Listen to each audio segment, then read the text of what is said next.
prendre une décision, c'est parfois difficile. Est-ce que ma foi pourrait me guider? Est-ce que Dieu pourrait m'éclairer?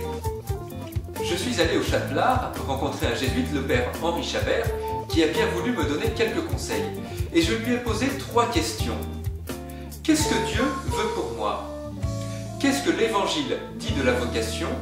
Et puis, qu'est-ce que l'on peut attendre d'une retraite spirituelle? Sur ces 3 questions, nous l'écoutons.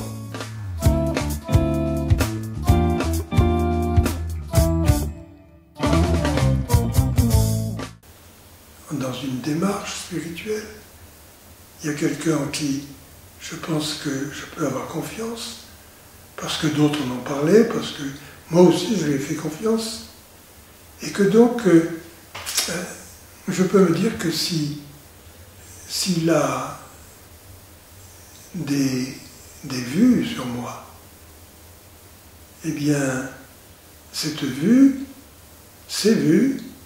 elles sont certainement dans un cadre de liberté, et non pas comme quelque chose qui me piégerait.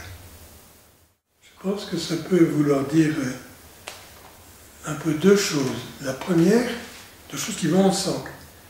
La première, c'est que je crois que Dieu me veut libre. Je m'abandonne en sachant que je peux compter sur lui, qui ne va pas empiéter sur ma liberté.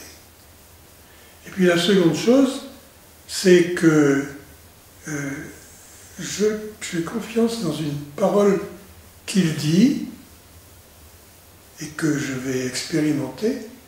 Et cette parole, c'est celle qui dit qu'on ne vit pas pour soi-même, mais pour autrui. Et Jésus l'a montré, ça.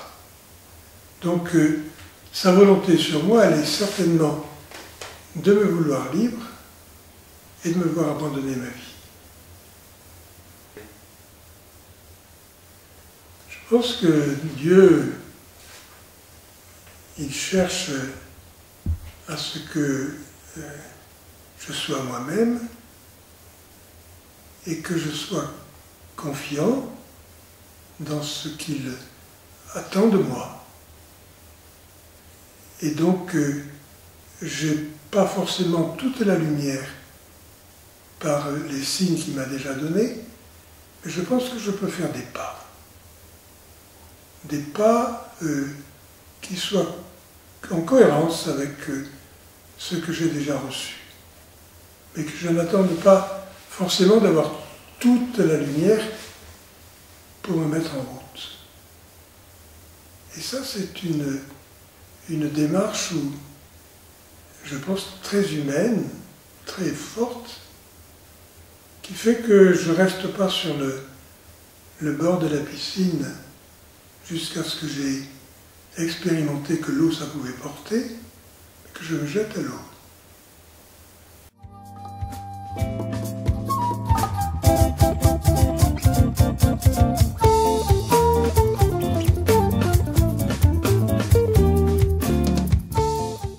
Lorsque Saint Jean en parle, il fait dire par Jean-Baptiste « Voici l'agneau de Dieu ». Et les 2 disciples suivent, intrigués, désireux, c'est cohérent avec ce qu'ils ont déjà fait comme pas en suivant le Baptiste. Et ils suivent, et quand Jésus se retourne et leur dit « Que cherchez-vous ?» ils ont simplement cette phrase « Où est-ce que tu habites ?» Donc un désir d'amitié, voilà. Et il semble que beaucoup de choses se soient passées là, dans ce moment de l'après-midi dont ils ont retenu l'heure. Je pense que c'est une démarche dont on ne nous dit pas forcément les échanges d'idées ou de paroles ou de convictions, mais ils ont fait une expérience.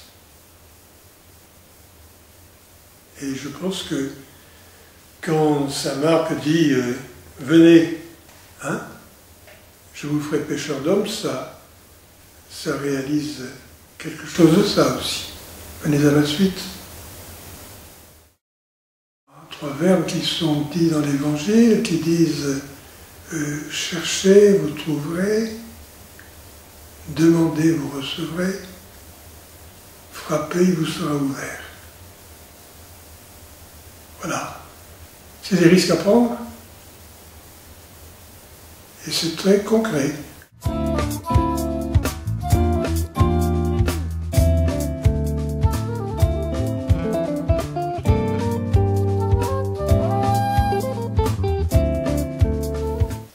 Je pense que ce quelqu'un, il arrive toujours avec un désir. Le désir d'avancer, de faire la lumière, de faire le point aussi sur le...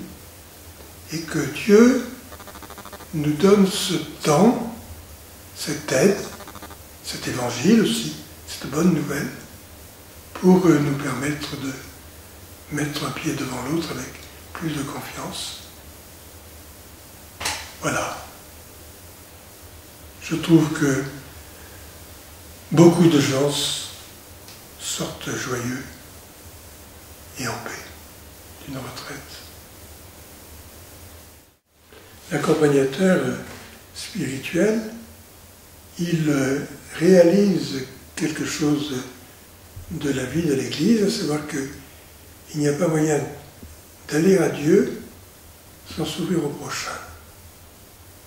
Et Dieu ne nous parle pas seulement directement à l'intérieur de notre prière, mais Dieu nous parle aussi par le prochain.